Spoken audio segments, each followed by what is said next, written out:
fin de entender el rol que juegan las empresas en la actual situación climática, damos inicio al panel Cambio Climático, Oportunidades para el Sector Empresarial, moderado por Andrea Pradilla Andrade. Ella es directora de GRI Hispanoamérica. Como panelistas nos acompañan Michael Meehan, presidente de Global Reporting Initiative, Carlos Herrera, vicepresidente de Desarrollo Sostenible de la Asociación Nacional de Empresarios de Colombia. También está Joaquín Caraballo, director de la Maestría en Gerencia Ambiental de la Universidad de los Andes, y María Fernanda Concha, directora de Sostenibilidad y Comunicaciones Corporativas de Juan Valdez. Los invitamos a que suban. Buenas tardes a todos. Es un gusto ver tantas personas después del almuerzo.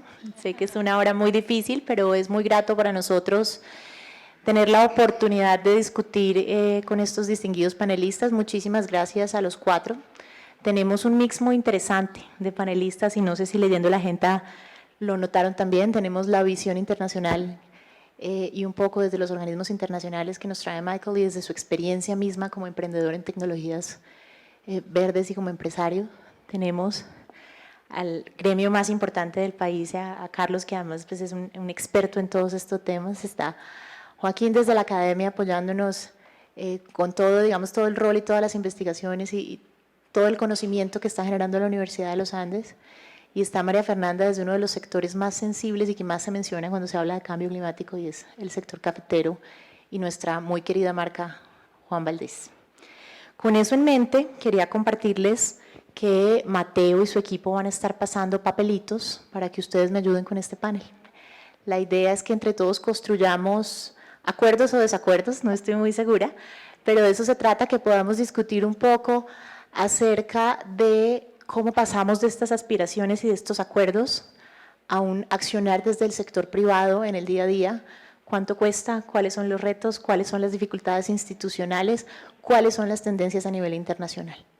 Y con eso en mente quisiera comenzar contigo, Michael, asumiendo que la traducción va un poquito más despacio, y preguntarte un poquito por, esta mañana lo alcanzaste a mencionar, pero en aras del tiempo creo que lo hiciste muy rápido, ¿cuál es ese enfoque que está viendo el GRI a la contribución del sector privado en términos de cambio climático y cómo lo está viendo, digamos, la organización desde la oportunidad en esta arena mundial? El GRI es muy activo en todas las discusiones, Michael lo mencionó esta mañana, de COP20, COP21, pero esta mañana tú mencionabas algo importante y era la necesidad de ir más allá del reporte físico y, digamos, de toda esta aproximación a los datos, y alcanzaste a hablarnos de otro tema interesante y es un poco lo que ha sido Volkswagen en todo esto de cambio climático. Entonces quisiera tus primeras reacciones iniciales frente a la visión de la organización y cómo se aproxima a estas realidades de empresas que pensábamos que lo estaban haciendo bien, pero no lo están haciendo bien.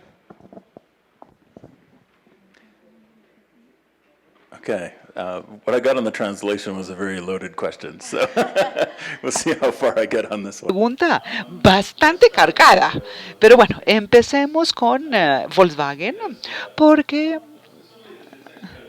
es bien interesante. Un amigo en una consultora describió GRI como una organización que no hace sino modelos, modelar, y cuando la información de sostenibilidad se vuelve importante, entonces todo el mundo viene aquí a nuestra arca de Noé, como nos han descrito, y cuando deja de llover, entonces tenemos artículos en el Guardian diciendo, oiga, 20 días de informes del GRI y qué han hecho.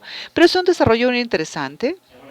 Y cuando miro lo que están haciendo las diferentes empresas hace muchísimos años, los informes de sostenibilidad iban en contra del greenwash por el proceso mismo y digamos no se hacía mucha supervisión y vigilancia, no todo el mundo estaba leyendo los informes y no había muchas organizaciones que estaban extrayendo información de los reportes para hacer algo con ella. Entonces existía el riesgo de que estas cosas se convirtieran en documentos de marketing.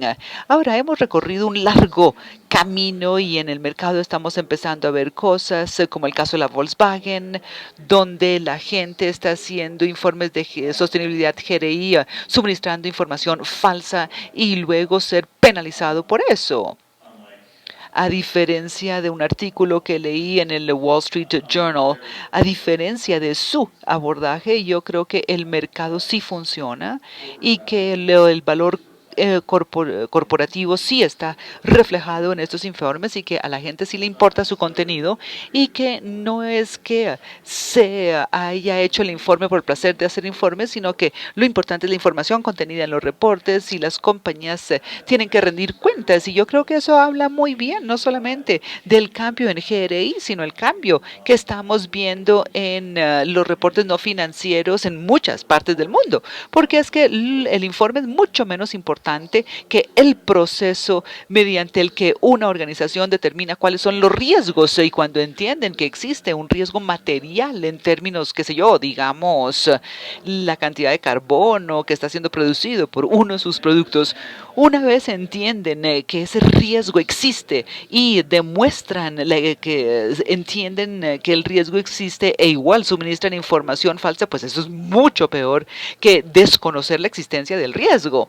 Y eso es lo que es importante en este caso. El informe no es el que es importante, lo que es importante es que esa organización demuestre que conoce y entiende el riesgo y lo que decide hacer respecto del riesgo es muy diciente de la confianza que debemos tener en las grandes empresas. Gracias, Michael. Nos menciona muy brevemente acá la importancia de entender riesgos y riesgos materiales para la operación, riesgos no financieros, y ese es un poco el escenario del cambio climático.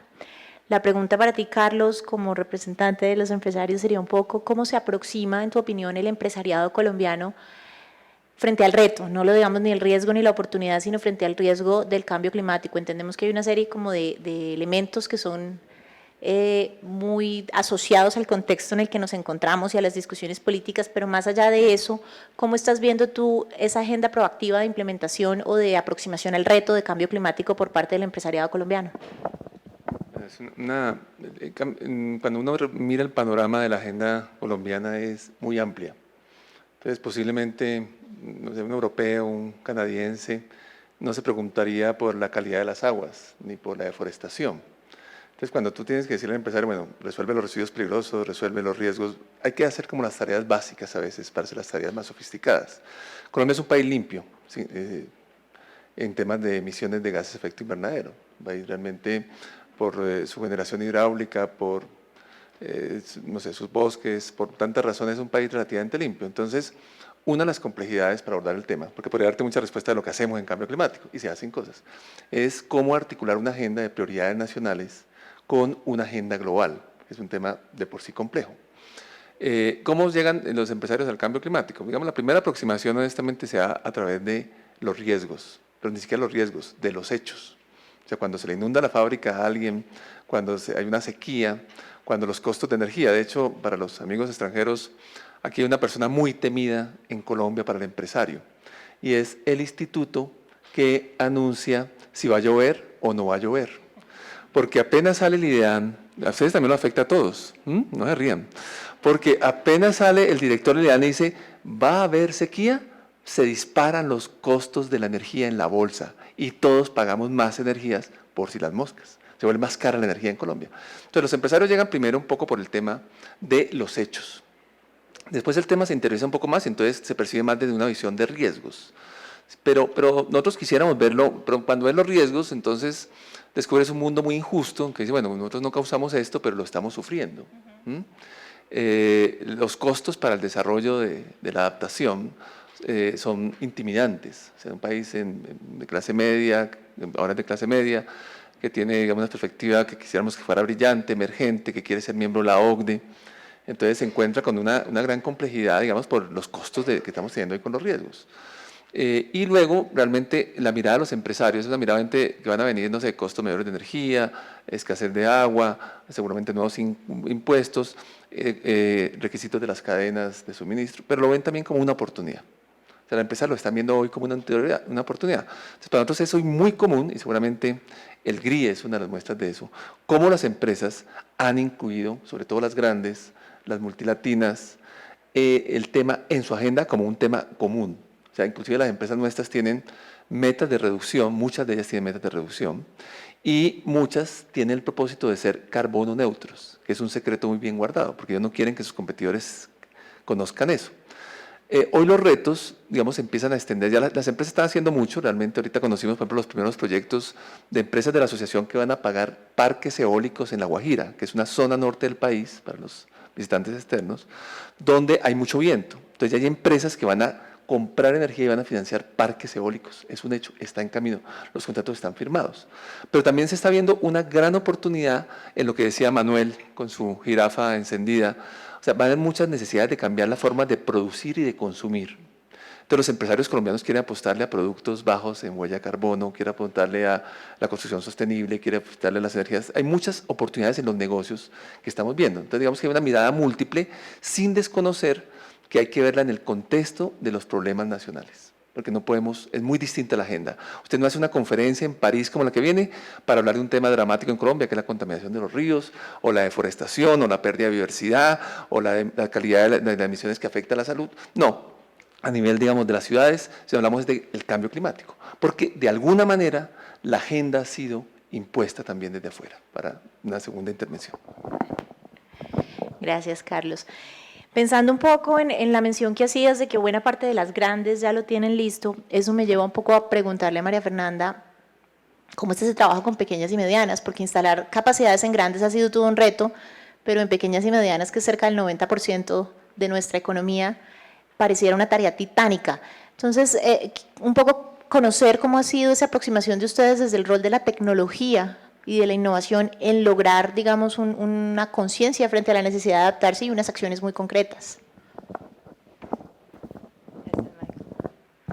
Bueno, pues el reto sí es enorme. Y aquí estamos hablando de ecosistemas empresariales que gravitan alrededor de empresas anclas. Entonces es imposible que una empresa asuma el reto de sostenibilidad sin pensar en sus pequeños proveedores. Y creemos que ahí es donde hacemos un mayor impacto. Nosotros, por ejemplo, estamos en una iniciativa que lidera la Universidad de los Andes y la CAR, muy interesante, estamos varias empresas anclas trabajando en la eficiencia ecoindustrial de las empresas proveedoras. Y los resultados, realmente tú mueves una empresa, le instalas las capacidades y empieza a generarse una dinámica impresionante alrededor de eso. Y hablando del GRI 4 te confronta con esa responsabilidad con los proveedores. Dice, bueno, a mí, dígame sus retos, dígame sus avances, pero también hábleme sobre su cadena extendida, sobre su red de empresarios. Y si hablamos del sector cafetero, pues el desafío es todavía más grande. Nosotros somos 560.000 familias de productores de menos de 5 hectáreas todos. Economía de sobrevivencia. ¿Cómo hacemos para que cada uno de esos productores muy pequeños tenga sostenibilidad en el futuro e impacto ambiental menor cada vez? Y que además el cambio climático cada vez no sea una amenaza a la que no se puedan enfrentar.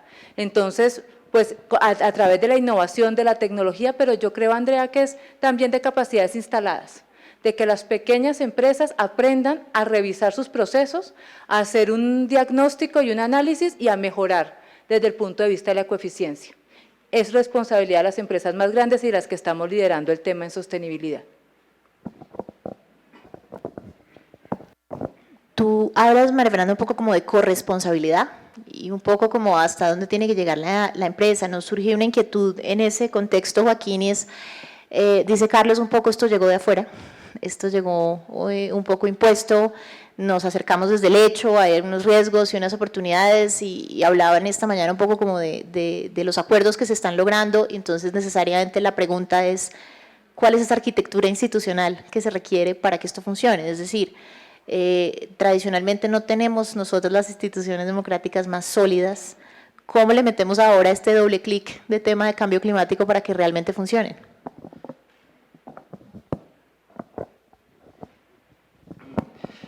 Quiero comenzar por decir que estamos sumándole complejidad a la complejidad actual, ¿no? Digamos, está bien comenzar a pensar en el sector empresarial, pero hay que ver cuál es el soporte institucional desde lo público para emprender el tema de la sostenibilidad, ¿no? Y para mí, digamos, el debilitamiento institucional que ha sufrido el país desde los 90 es un asunto muy crítico. Ustedes lo pueden ver en diferentes dimensiones. ustedes lo pueden ver en reducción de presupuesto, del presupuesto general del Ministerio, del SINA, del Sistema Nacional Ambiental, ha reducido por montones. En los 90 teníamos un presupuesto que llegaba al 2% del presupuesto general nacional y en este momento estamos hablando del 0.2%. Y próximamente, pues uno le pregunta a Luis Alfonso Escobar, que es el director de gestión del recurso hídrico, el otro día lanzó la cifra y dijo que debemos esperar una reducción presupuestal de cerca del 40-50%. Entonces, esto es delicado porque el SINA pierde su capacidad y ahí es donde está la información que debemos y la capacidad de gestión, las autoridades regionales. El problema de las CAR, para nadie es una duda que hay que ir a hacer hace falta mayor presencia en el territorio, en construcción territorial de nuestros planes de ordenamiento, de nuestros POMCAS. Ahí estamos perdiendo una gran oportunidad de un sistema que en los 90 fue creado con el ánimo de centralizar la gestión ambiental y no veo mejoras. El IDEAM sale un estudio que es pues, de alerta, ¿no? Digamos, el último estudio sobre temas de agua para Bogotá pues anuncia unas situaciones bastante difíciles como ciudad. Esto uno lo pregunta a los ambientalistas y pues afirman que esto se viene diciendo hace 20 años. Pero ¿qué pasa si venimos diciendo lo mismo hace 20 años con nuestra institucionalidad? El tema de regalías para las corporaciones autónomas.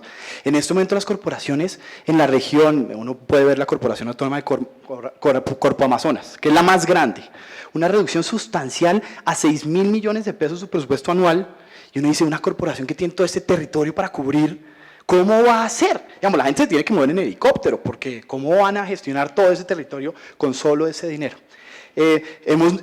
Miren, Yale hace un estudio muy importante de performance ambiental, nosotros estamos punteando top 10 en los 90s, inicios de este nuevo siglo, y ahora bajamos al puesto 90, un poco menos, 87, ¿no? Pero entonces, ¿qué falta con el performance? Hay un problema. Entonces, yo creo que esta institucionalidad le da soporte, le da seguridad jurídica a toda iniciativa empresarial.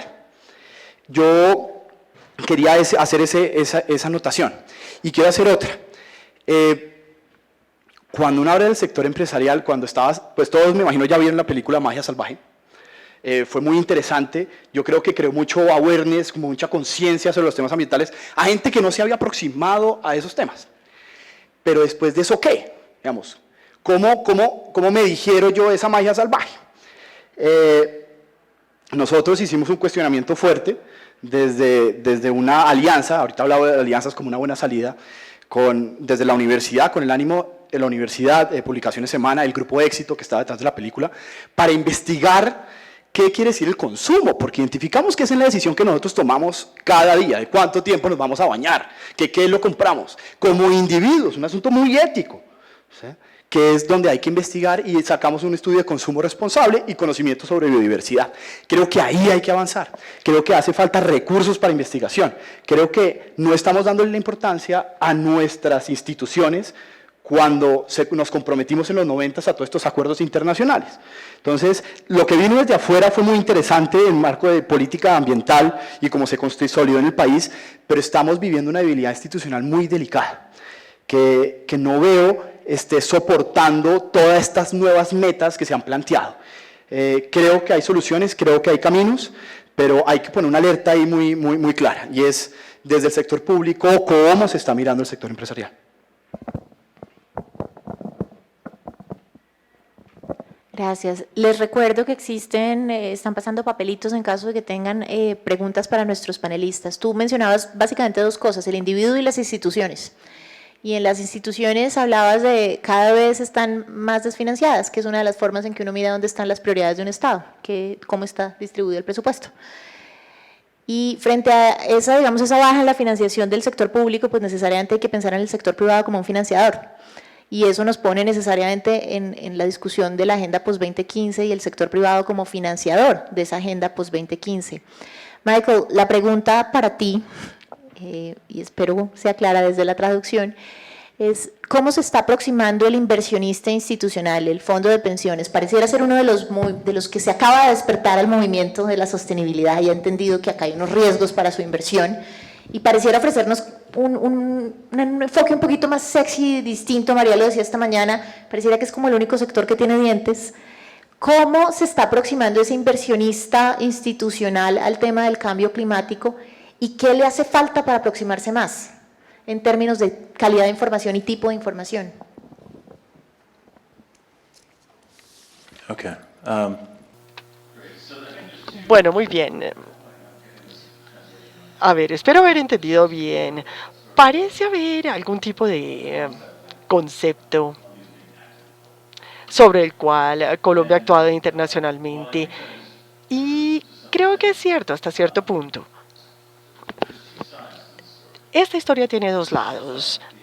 Hay cosas como los SDGs que provinieron de Colombia precisamente, yo no tenía ni idea, como una manera de tener metas globalmente aceptadas. No que se impongan sobre el resto del mundo, pero sí una manera en la que los países movilicen a su sector privado para que se alinee con principios globalmente aceptados. Y hay dos lados en esta historia. Tenemos financiación para desarrollo económico, para mercados emergentes o mercados que han emergido recientemente. Y luego tenemos la financiación nacional, doméstica, como los fondos pensionales, por ejemplo, pero también los bancos de desarrollo, los fondos de infraestructura y cosas de este estilo. Y cuando pensamos en esta información sobre sostenibilidad, no es simplemente para efectos del informe mismo, sino que es un filtro para la inversión. Esa es una de las razones por las cuales trabajamos con todos estos organismos gubernamentales. Utilizan su GRI, sus estándares como filtro para sus inversiones. Entonces, si uno va a invertir $1.000 millones en un Ministerio del Medio Ambiente en Nigeria para un proyecto ambiental, como lo hace el Global Environmental Facility, debemos asegurarnos que están teniendo en cuenta aspectos como la corrupción y los derechos humanos. Estos flujos de inversión se mueven por todo el mundo y en Colombia están amarrados a estos criterios. No es solamente la tasa de retorno la que se mira.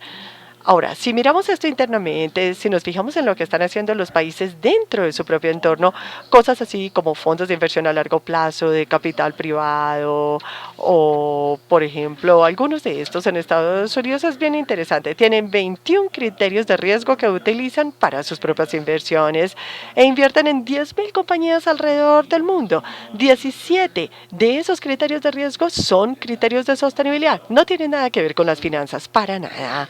Así que las organizaciones ya están usando estándares como el GRI para poder ser un filtro para esa inversión y así es como funciona. Pero yo no diría que se ha tomado acción sobre eso. O sea, así es como se construye el valor a largo plazo en las compañías. Si tenemos un riesgo material en cosas así como cambio climático o riesgo material como organización en términos de derechos humanos o problemas laborales, etcétera, etcétera, eso afecta el valor de la compañía con el tiempo. Puede que no afecte el precio de la acción hoy, pero sí lo hará en los próximos años. Y para inversionistas que miran a largo plazo, pues estos inversionistas quieren tener esa información. Es curioso, estaba el otro día en un evento y alguien dijo, oh, sí, los inversionistas están ahora pidiendo toda esta información y estaba ahí el presidente del fondo pensional, el segundo más grande del mundo, y dijeron, pero si es que nosotros lo pedimos todo el tiempo.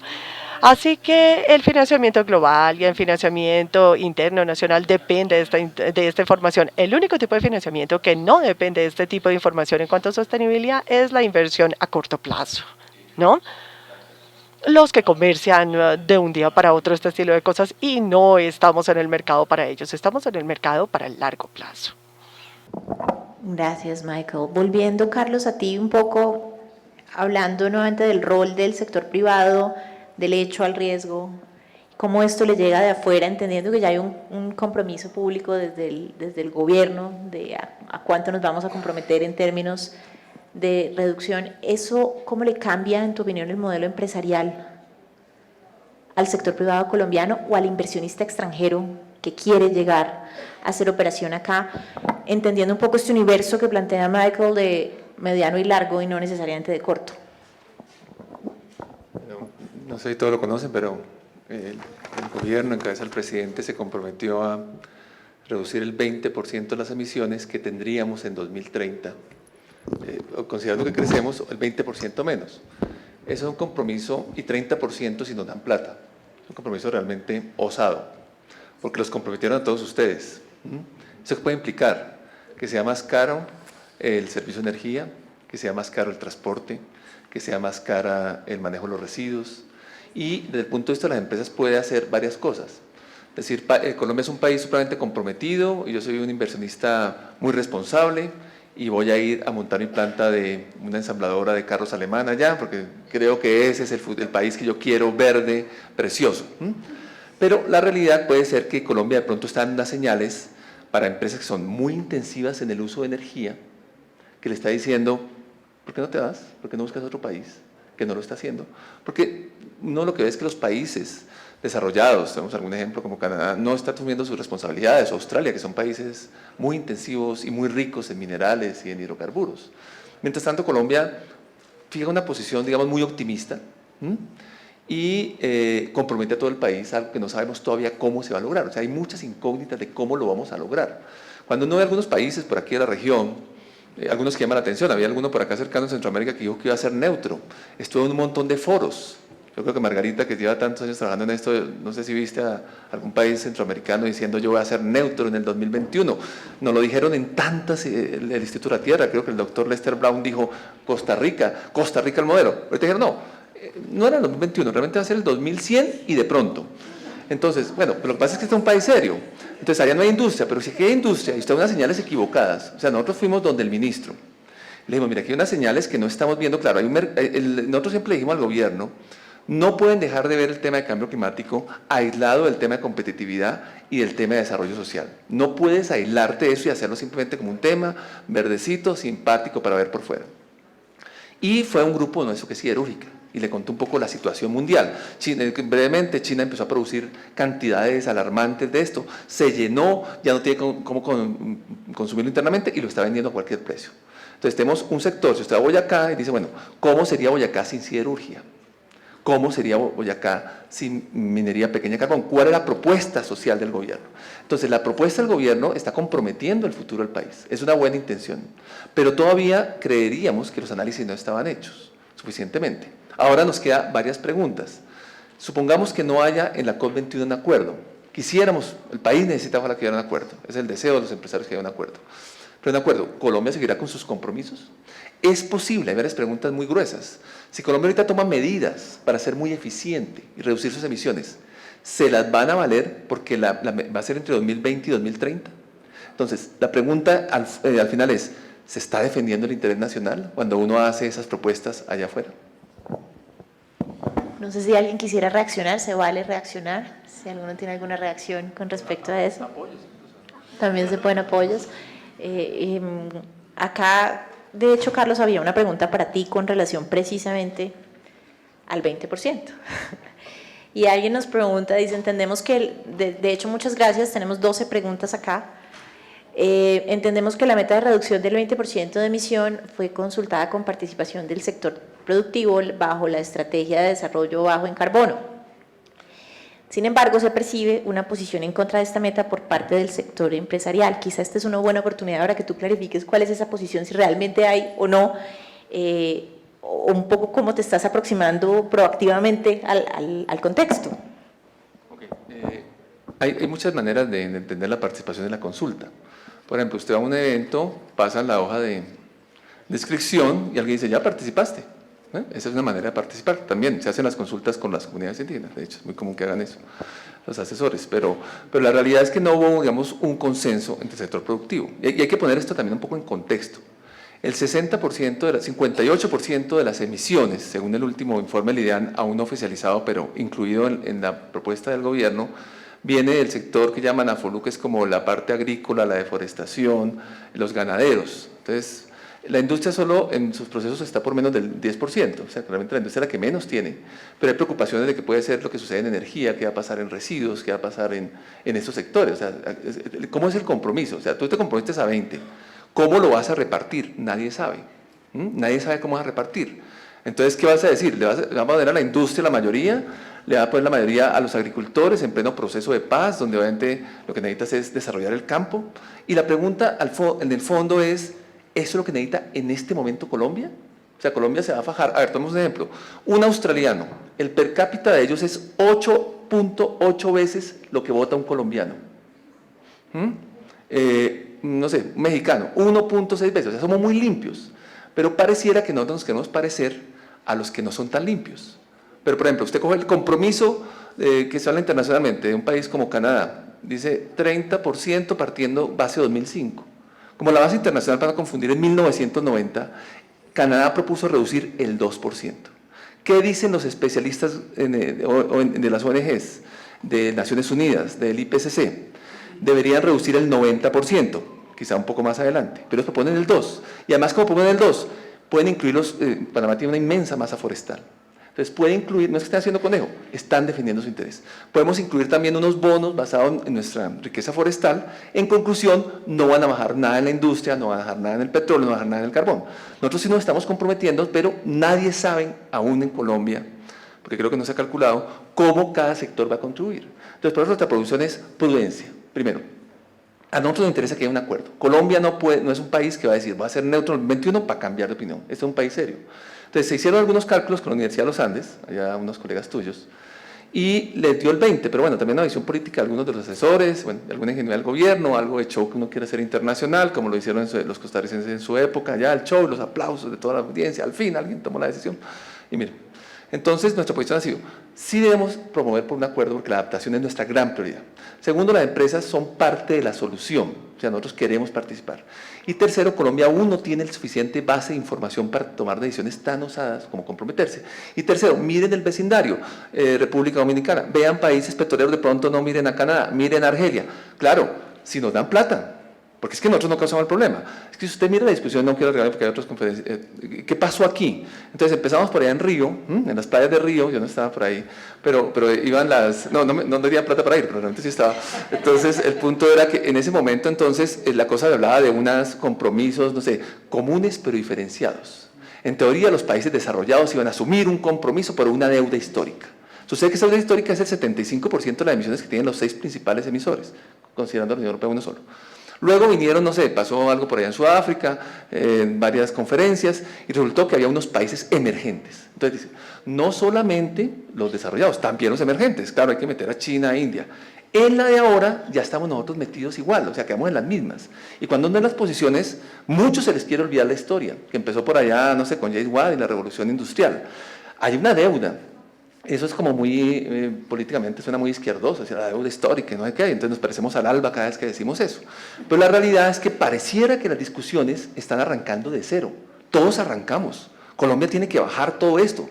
Pero entonces el problema de Colombia en el fondo, que es nuestra posición, para no decir más, es que Colombia es un país extremadamente limpio, comparado, digamos, con las emisiones de otros países por su naturaleza. Entonces, para nosotros pasar es muy costoso. Y la pregunta es, ¿tenemos que gastarnos eso? O sea, ¿cuál es su propuesta para los ganaderos o para los cafeteros? Si tienen que bajar emisiones, o para los agricultores, que son los que tienen el 60%, los otros son los transportadores pequeños, los otros son los reciclados. Bueno, ¿dónde está realmente la defensa del internacional? Pero sí creemos que a pesar de todas las dificultades de las negociaciones, Colombia puede utilizar el cambio climático, es con lo que termino, como una oportunidad para mejorar su institucionalidad, pero digamos en los instrumentos que faciliten el reciclaje, que faciliten la eficiencia energética, las energías alternativas, una larga lista, que creen un nuevo sector económico basado justamente en enfrentar el cambio climático y que creen oportunidades de empleo verde. O sea, es una visión nuevamente que todo el gobierno quiere trabajar más con la sociedad civil para fijar una posición. Carlos, gracias. Acá hay una pregunta que creo que es para los dos, para Joaquín y para María Fernanda, y voy a juntar. Tiene que ver un poco con lo que concluías tú y es alrededor de los incentivos y los instrumentos que hay para lograr que haya cada vez más empresarios, digamos que calculando y compensando emisiones o en general trabajando en el tema de cambio climático a la adaptación. Plantean además si el esquema de pago por servicios ambientales puede ser una alternativa y cómo, con otra pregunta que te hacen a ti, María Fernanda, se aprovecha el enfoque de cadena de valor. Entonces, ¿qué incentivos de mercado y qué instrumentos nuevos hay que desarrollar en el contexto colombiano para lograr que no pasemos, no sé, de 200 empresas que lo están haciendo a 3.500, que son las que pagan impuestos? Bueno, yo quisiera tener dos sombreros en esta intervención que voy a tener. Una es en nombre de los cafeteros, a los que ya me voy a referir, pero la otra también es hacia la gerencia de la sostenibilidad en todas las empresas. Y lo primero que tengo que decir desde el punto de vista de los empresarios es que todavía nos falta una reflexión muy profunda y muy valiente sobre la incorporación de las externalidades que estamos ocasionando en toda actividad económica. Cuando decimos que el gobierno dice 20%, mi siguiente pregunta es, ¿y eso es bueno, malo, suficiente? ¿Va a ser aportante o no? ¿O el 13% que dan los cálculos de los empresarios es lo que debemos hacer? ¿O compararse con el vecindario es la lógica más coherente? Entonces creo que todavía como empresarios, todos nosotros somos empresarios, microemprendedores, emprendedores personales o miembros de una gran corpus, de una gran organización, y creo que no hemos sido valientes lo suficiente, queremos todavía sostener el statu quo. Y en esa situación vamos a seguir simplemente siendo más impactantes frente al medio ambiente. Ahí yo creo que no vamos a ser 100% sostenibles, eso es irracional, pero lo que podamos hacer bien, hagámoslo 100% bien, y todavía no estamos comprometidos con el tema. Desde el punto de vista de los cafeteros, claro, hay innovaciones, hay investigación científica detrás, hay unos esquemas de pagos por servicios ambientales que realmente funcionan, pero cuando nosotros como consumidores y nosotros como a los que nos llega el producto final estemos dispuestos a ser corresponsables, y vuelvo a mi tema, la corresponsabilidad, con esos esfuerzos desde el origen. Entonces, hay unos esquemas en 7 departamentos de este país de incorporación de la biodiversidad y de reconversión de zonas cafeteras, dejan de ser cafeteras para reincorporar los temas de biodiversidad en sus corredores, pero paguemos por ello. O sea, es que nosotros aquí los contemplamos como problema ajeno, y ese es el origen y esa es la protección de nuestras fuentes de agua. Entonces, creo que la invitación mía, en mi doble sombrero, es hagamos una reflexión valiente, no tímida y no de statu quo. Es qué es lo que necesitamos nosotros como personas, como individuos, para que realmente podamos ser un factor diferenciador frente al cambio climático, que para mí yo no lo veo como una oportunidad, yo lo veo como un desafío que hay que afrontar, punto. Que de ahí salgan innovaciones, que de ahí encontremos nuevas formas de repensar nuestros procesos. Nosotros en el sector cafetero hay ahora 7 nuevos indicadores agroclimáticos que nos están permitiendo afrontar la adaptación al cambio climático, salieron de este desafío, pero no es una oportunidad, es simplemente una forma de reaccionar o te mueres, o sea, así de crudo. Entonces, pues, como que si hay esquemas, ya hay mecanismos inventados, hay incentivos y tenemos que trasladarle ese mecanismo al mercado para que podamos realmente hacer una diferencia. Joaquín. Yo creo, cuando hablamos del caso de Volkswagen, lo que se me viene a la cabeza inmediatamente es el tema de la transparencia, ¿no? De un gerente incapaz, de un gerente corrupto. Digamos, que no cabe duda que es un problema de corrupción, ¿no? Entonces, ¿cómo la transparencia tiene que ser crucial para que las grandes corporaciones emprendan estos caminos? Claro, y el reporting tiene que ser muy claro para poder hacer una evaluación integral y real de esa línea. Entonces, en esa dimensión, y ahorita vuelvo sobre el tema de la educación, de qué capacidad tenemos, qué capital humano tenemos para emprender este camino. Quiero volver a una iniciativa muy interesante. Hace poco se publicó un directorio de páginas blancas. Es como un esquema para poder traerle al mundo, traerle a la sociedad información sobre negocios inclusivos. Como una de las salidas, porque tenemos que ver cómo en el marco de un posconflicto involucramos un montón de activo, capital humano, que no tiene muy clara cerrada la brecha de expectativas, que está esperando unas cosas que de pronto la sociedad no le va a poder dar, para poder capitalizar en la región y en el territorio estos temas. Y me sumo al comentario de María Fernanda sobre procesos internos de las cadenas de valor.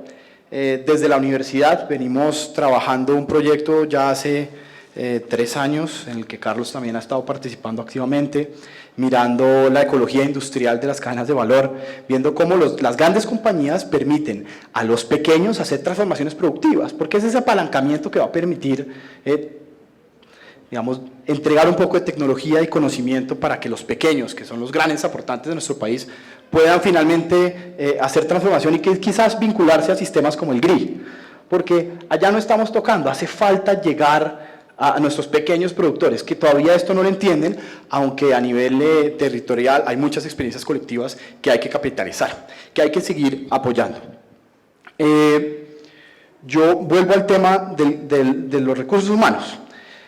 Yo hace vi un digamos, un documento de la ANDI anunciando, Vallejo anunciando lo delicado que podía ser no tener capital humano para emprender este camino. Entonces, ¿cuál es el perfil, cuáles son los profesionales que vamos a necesitar?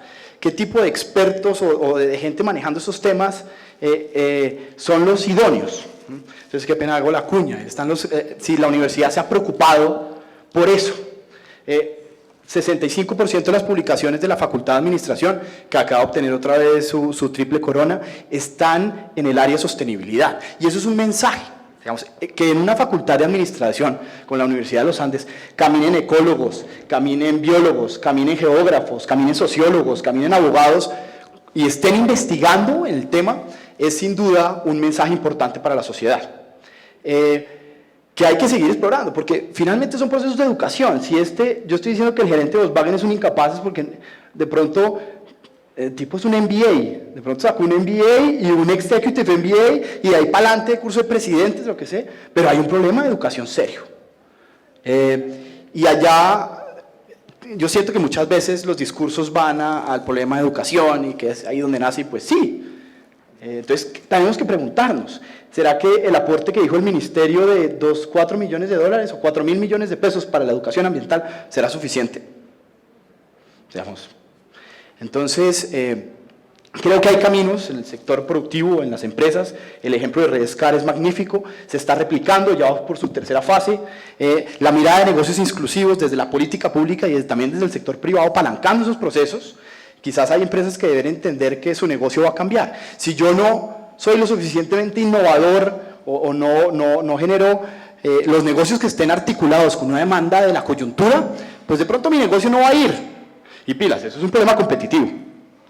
¿Sí? Entonces, no son decisiones no son decisiones, como le digo, de retórica, del ambientalismo, de la magia salvaje, todos estos temas, sino un poco es cómo cambiamos los hábitos de nuestras corporaciones, que son los grandes, por tanto los pequeños productores, y finalmente de cada uno de nosotros. Qué pena volver al tema, pero siento que en las decisiones de consumo, y ahora más con el niño más bravo que hemos tenido en la historia, hay 250 municipios que ya están en emergencia. Yo creo que para noviembre el gobierno tendrá que declarar estado de emergencia, porque así como vamos, la coyuntura está difícil. Entonces, ¿tú cómo ahorras? ¿Tú cómo cambias los problemas? Y eso nos va a evitar que sigamos subiendo en la escalafón de los conflictos socioambientales, que sigamos debilitando nuestro performance ambiental, que es triste porque el fenómeno más común ahora es desde del sector público es la judicialización de la política ambiental. Entonces ahora son los jueces los que están definiendo cómo se maneja el país en términos ambientales. Eso fue el río Bogotá. ¿Sí? Entonces hace falta ejecución, hace falta capacidad y otra vez fortalecimiento institucional, y pensemos en nuestra gente, pensemos cómo estamos formándonos como colombianos y cuáles son nuestras decisiones para emprender esto que se nos vino encima y no nos dimos cuenta. Joaquín plantea algo interesante, Michael, y voy a ligarlo un poco con una pregunta para ti, y es, ¿cómo un CEO toma una decisión de estas, como en el caso de Volkswagen, movido, no sé por qué, no sé si fue el reto entre el corto plazo, el tener que dar resultados al trimestre, ver todo un tema de consideraciones éticas que tú planteabas frente a inversionistas de medio y de largo plazo, porque por supuesto que hay que cambiar la cabeza de los CEOs y la necesidad de reeducar el CEO, pero pareciera también que hay una necesidad de reeducar el inversionista. Y en ese movimiento, el tema, digamos, de conocer la información que importa y la calidad de la que importa, que es un poco lo que planteaba también Joaquín, pareciera que sigue siendo un reto aún para las más grandes. Digamos que el caso de Volkswagen, por lo menos acá en Colombia, fue una cachetada porque era quizá la empresa más respetada en ese sector, por lo menos en percepción a nivel local. Entonces, en ese proceso de reeducar tomadores de decisiones, ¿cómo se plantea el GRI esos cambios que le implican ahora tener que reeducar no solo al que hace el reporte, sino a todo el que toma decisiones con esa información que está en esos reportes? ¿Sí te hicieron bien la traducción? Sure, I think so. It's always a challenge. Quisiera hacer un par de observaciones. Sí, sí, creo que la educación forma parte de toda la solución. Ahora que si hay que reeducar a los inversionistas, francamente no creo. Creo que los inversionistas tienen un abordaje muy sensato del riesgo y yo creo que somos nosotros los que estamos en el otro lado y debo reconocer que yo fui inversionista en una vida pasada. Pero lo que sí he visto es que miren, BlackRock, por ejemplo, BlackRock. Esta gente está mirando más allá de los rendimientos financieros y sería ingenuo decir que sí, que esta gente hay que educarla. No necesitan ser educadas, saben exactamente lo que están buscando. Y yo creo que gente del lado nuestro tienen que educarse un poco más sobre la forma como los inversionistas analizan estas cosas. Si ustedes entran a cualquier junta directiva de cualquier empresa en cualquier país del mundo y ustedes dicen, no, existe un riesgo material en la cadena de abastecimiento de riesgos humanos y ojo porque dentro de 1 o 2 años se puede convertir en un problema monumental. Todos los miembros de junta dirían, mire, ocúpese de ese asunto. Pero si ustedes dicen, sostenibilidad, sí, ¿cómo será la sostenibilidad? Pues no sabemos, porque no piensan en términos de sostenibilidad aun cuando siguen pensando en esos temas. Entonces todos en últimas estamos hablando de temas parecidos. Lo que pasa es que no les damos el mismo nombre. Y existe una barrera del lenguaje que estoy convencido, y aun cuando yo provenga de un sector diferente, siempre ha existido en la sostenibilidad. Y yo fui inversionista en la sostenibilidad 20 años, y esto es lo que he visto una y otra vez. Y lo que he visto una y otra vez es que pues he trabajado en movimientos ambientalistas y derechos humanos y demás, pero que lo que sí sé es que todos estamos de acuerdo. Lo que pasa es que utilizamos una terminología diferente para describir lo que hacemos, y yo creo francamente que el desafío para el lado nuestro sí es una educación estandarizada, pero es ayudarle a estas organizaciones y a los gobiernos a traducir los riesgos, estos aspectos de la sostenibilidad, traducirlos en riesgos financieros y materiales para las organizaciones en términos que ellos entiendan. Y una vez uno logra establecer esa conexión, desaparece todo lo demás. Y la otra cosa que observé en los comentarios que he oído hasta este momento, y es que yo creo que Colombia no se debe comparar con Canadá, y lo digo como canadiense, dicho sea de paso. Primero, ellos no están bajo las presiones que están ustedes. De hecho, la economía canadiense es una economía más sana. Su comercio es un comercio mucho más seguro y no son una economía en transición, mientras que Colombia sí lo es. Y también creo que una reducción del 20% es la cifra correcta. Pues no sé, a mí me parece ligeramente arbitrario, pero no estoy seguro si la cifra, el número es verdaderamente importante. Lo importante es que Colombia está asumiendo una posición de liderazgo.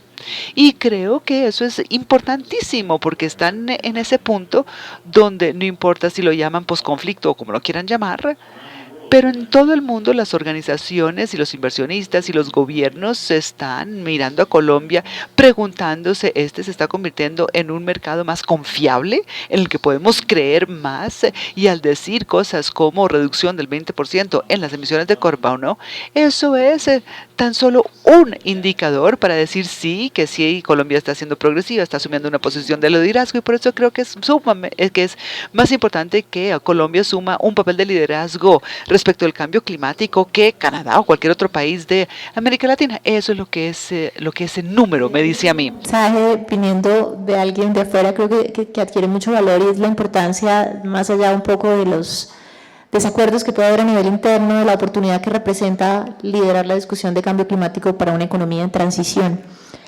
Carlos, una pregunta para ti. Tradicionalmente, Colombia fue siempre el receptor de inversión extranjera directa. Entonces teníamos el inversionista, la minera, con todas las críticas, digamos, que podían suceder con relación a temas ambientales.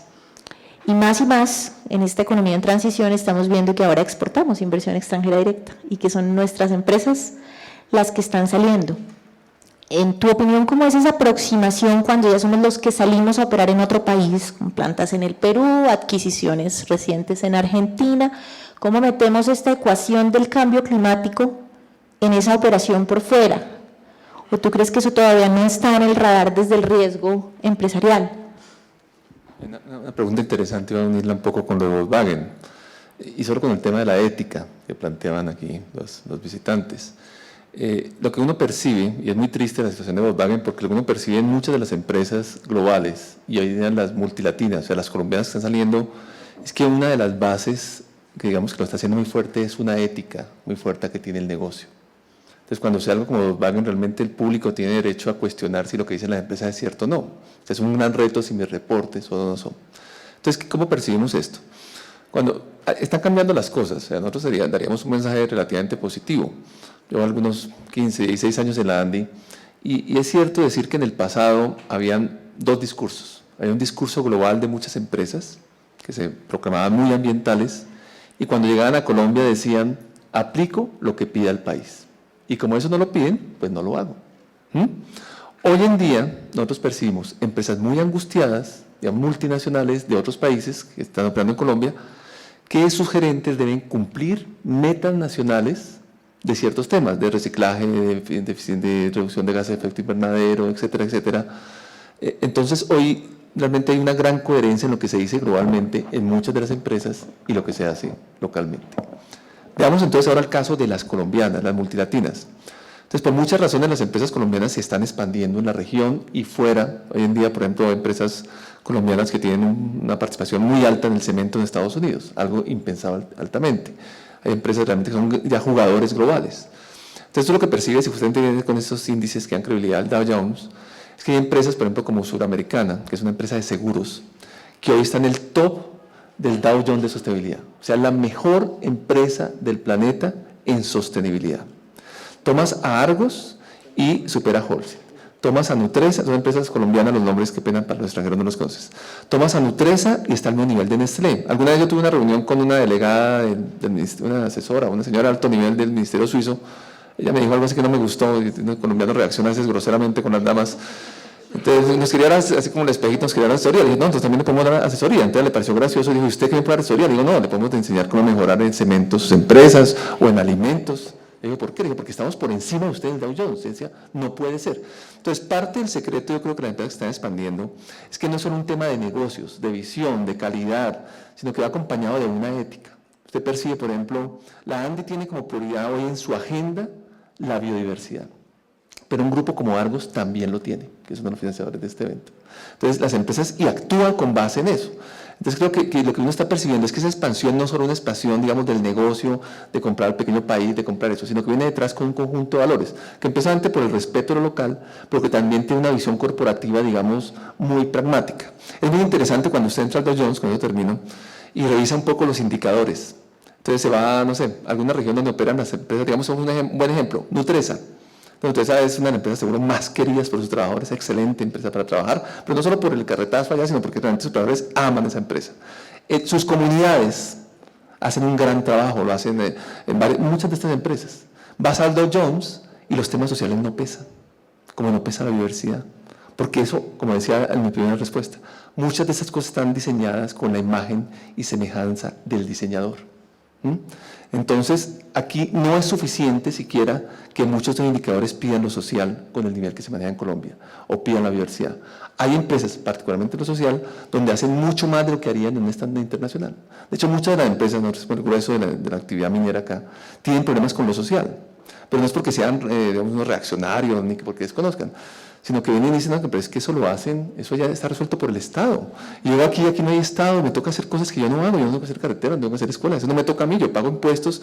Entonces, es interesante ver que esa expansión internacional que está sucediendo está basada en unos temas de ética. Pero también es interesante ver que esas empresas también apuntan no solo a ganar mercados, digámoslo, aquí en América Latina, sino a ser parte de las grandes cadenas globales.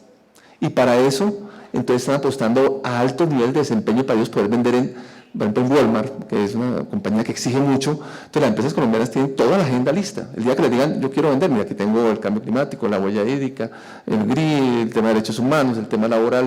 O sea, las empresas también no solo quieren ganar mercados comprando, sino siendo parte de las grandes cadenas globales de suministro para los grandes proveedores y los consumidores del mundo. Ya estamos cerca de terminar. Unas 2 o 3 preguntas que le entregaré a cada uno de los panelistas porque no están necesariamente relacionadas con sector privado, pero espero que se las puedan contestar. Joaquín, yo quisiera retomar algo que decía Michael frente a si hay que educar, por supuesto, al empresario, pero tal vez los que estamos acá sentados también tenemos que hacer un extra esfuerzo, y era algo que hablábamos con María, cómo traducir esto a mercadeo, o sea, cómo de verdad llegar los mensajes desagregados y no esperar que porque tiene sentido para nosotros, tiene sentido para todos. Entonces, en términos de cambio climático y de adaptación a cambio climático, ¿cómo llevar el lenguaje internamente, en tu opinión? Y esta pregunta creo que es para todos, a juntas directivas. Michael lo mencionó muy brevemente y es, claro, si yo llego y le digo que estamos haciendo algo de sostenibilidad, necesariamente se imagina que es un tema caritativo, del excedente y bonito. ¿Cómo se lo pongo central a la estrategia en tu opinión? Digamos, es decir, ¿cuáles son esas herramientas con las que se puede ir la gente desde acá si tuviera que entrar a hablarle a la Junta de este tema de adaptación al cambio climático de 20%, París, y tiene, no sé, imagino 2 minutos para hablar de cambio climático en Junta Directiva?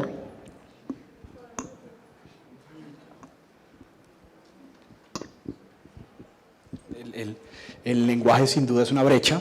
La gente que está dedicada a los temas ambientales regularmente no se han apropiado del lenguaje gerencial, digamos, cómo se comunican las juntas directivas. Entonces ahí hay una brecha importante y pues tú lo mencionabas. Hace poco estábamos discutiendo cómo las NIFs, que son las nuevas normas de información financiera, han hecho un movimiento muy interesante en materia de costos sociales y ambientales. Cómo esto ahora se refleja en el ejercicio de doble cuenta en los activos, no como un gasto más, no una vaina que va al PIG. Entonces, poco hay una señal desde la contabilidad. Entonces, es apropiarse de estos conceptos que ellos entienden para percibir el costo que puede significar. ¿Cómo hacerlo para que esté sembrado en la estrategia? Pues yo creo que eso es un ejercicio que riñe, bueno, que toca mucho lo romántico de los líderes de sostenibilidad. Cuando tú hablas con directores de sostenibilidad en diferentes compañías, siempre pues ellos, digamos, son de los más convencidos en entender esta dinámica como una oportunidad.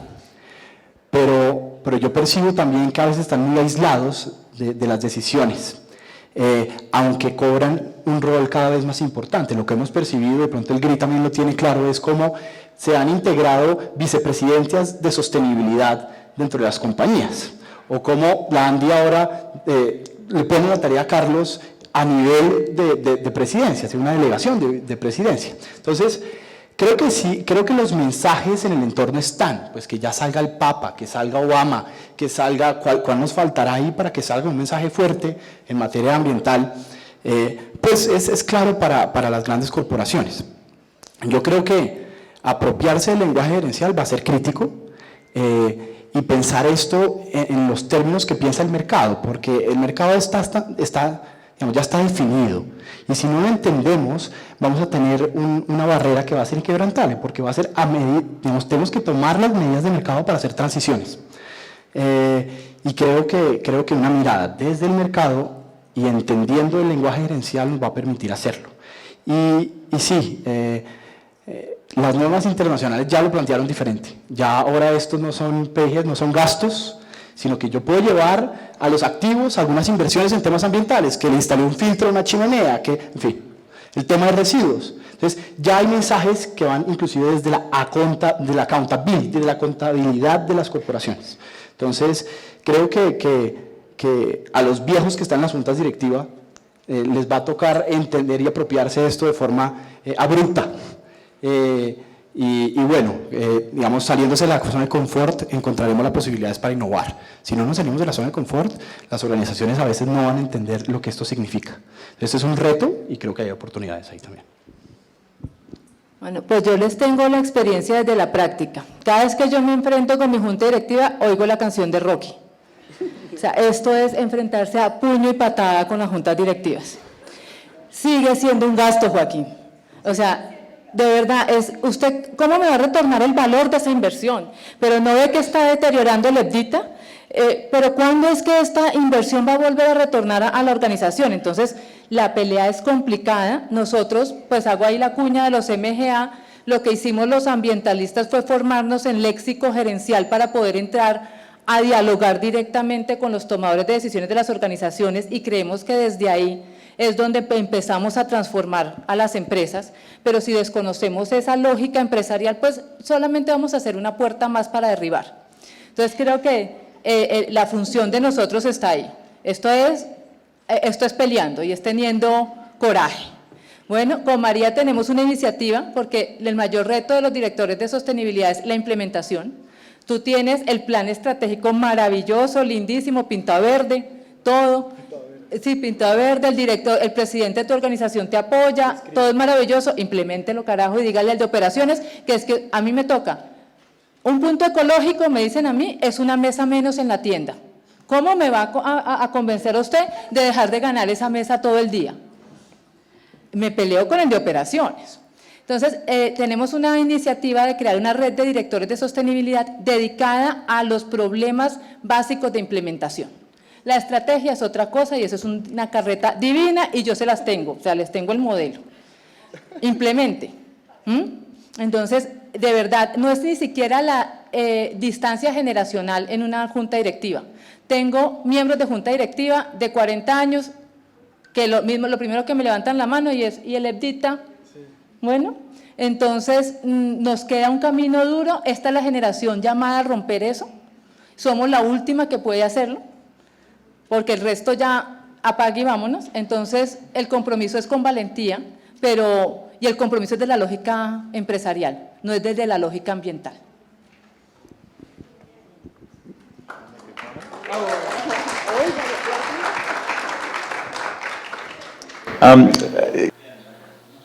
No estoy muy seguro si fue la traducción o qué, francamente, pero aquí seguimos hablando de la terminología de la administración y corporativa, pero no, yo creo que es más que la jerga y las palabras y la terminología. Hay toda suerte de cosas que hacen las empresas y que no representan un retorno sobre la inversión. Yo recuerdo el año pasado, el año antepasado, la reunión de accionistas de Apple, y hay un grupo muy conservador que se puso de pie, Tim Cook, y dijo, mire, esto está haciendo todas estas cosas.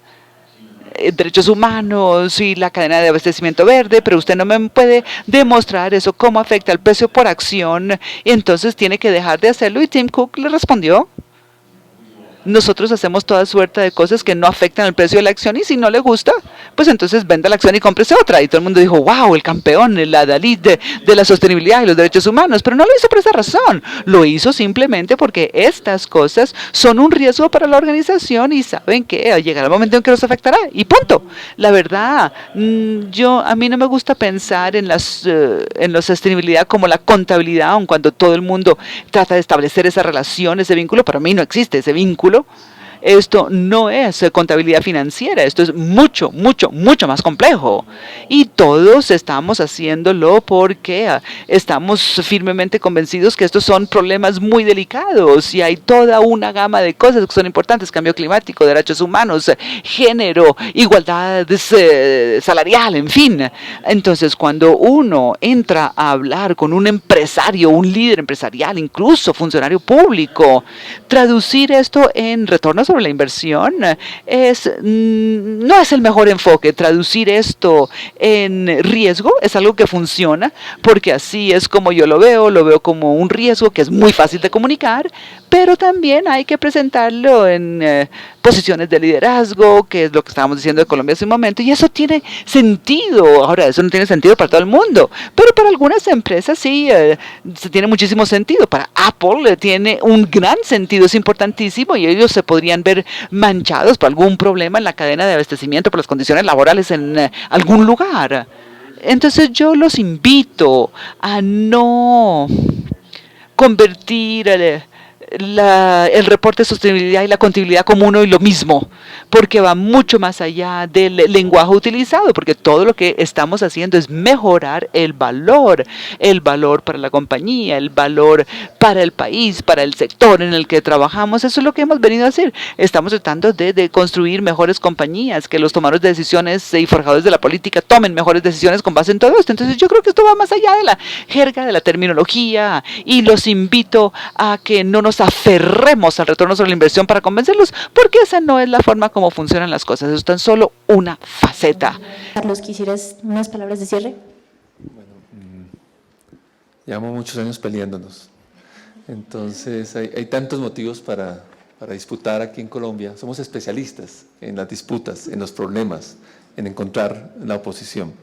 Pero creo que el cambio climático es un punto de encuentro y deberíamos hacer de este tema un tema de consenso. Hay unos escenarios posibles políticos en el próximo año insólitos para el país, que te replantearían muchas cosas. Me parece que los que trabajamos en medio ambiente debemos también esforzarnos en encontrar esas respuestas a las preguntas que se hace la sociedad. ¿Por qué no tengo agua? ¿Por qué está deteriorado?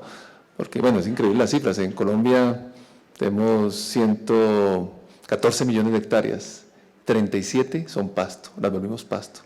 Uno podría preguntarse, bueno, ¿y las políticas públicas? Porque es fácil echar la culpa a las corporaciones, pero ¿cuáles son las políticas públicas que acabaron con parte de un segundo o el tercer país más biodiverso del mundo? No va a haber magia salvaje como vamos. Entonces creo que llega un momento de, primero, replantearnos todo lo que ha sido como un hecho. Y segundo, de trabajar, yo creo que, y el gobierno ha hecho cosas acertadas, como orientar al país en el marco del crecimiento verde, en una economía basada, digamos, quizá en una economía baja en carbono. Hay muchos temas, hay muchos negocios posibles. O sea, cuando ve tantos jóvenes estudiando allá en la Universidad de los Andes, que es un estupendo posgrado que ellos tienen, dice, ¿y dónde está el trabajo para esa gente? En las mismas empresas de siempre, ¿cuántos gerentes de sostenibilidad va a nombrar? Entonces hay que crear una nueva generación de negocios y aquí están todas las oportunidades de negocios en este tema. De hecho, muchos amigos de España, de Europa, de Canadá, de Estados Unidos se quieren ganar ese negocio y están en su derecho. Pero nosotros deberíamos preocuparnos por volver el sector ambiental también un sector próspero en generación de empleo y riqueza. Eso empieza con el consenso. Carlos, muchas gracias a todos ustedes, muchísimas gracias. Quiero dejarlos solo con una invitación y es que esto es el comienzo de algo más, que si usted está en una empresa salga a pensar todo lo que le contaron estas 4 personas y estas 4 visiones, cómo le sirve a usted para subir este tema en la agenda. Y si usted no está en una empresa, si no le compra a una empresa o hace negocios con una empresa, esto cómo incide en las decisiones que usted toma en el día a día. Siempre es más fácil ver los toros desde la barrera y decir, a las empresas le toca, al gobierno le toca, a la sociedad civil le toca, pero vuelve al individuo, que es lo que planteabas tú. Entonces, ir integrando todas estas discusiones que tanto nos gustan desde lo teórico en la acción del día a día, desde la compra hasta lo que estoy haciendo en el día a día, en mi oficina y en mi trabajo. En estos 4 panelistas, muchísimas gracias, visiones muy complementarias y pues les deseamos un resto de evento muy exitoso a todos. Muchas gracias.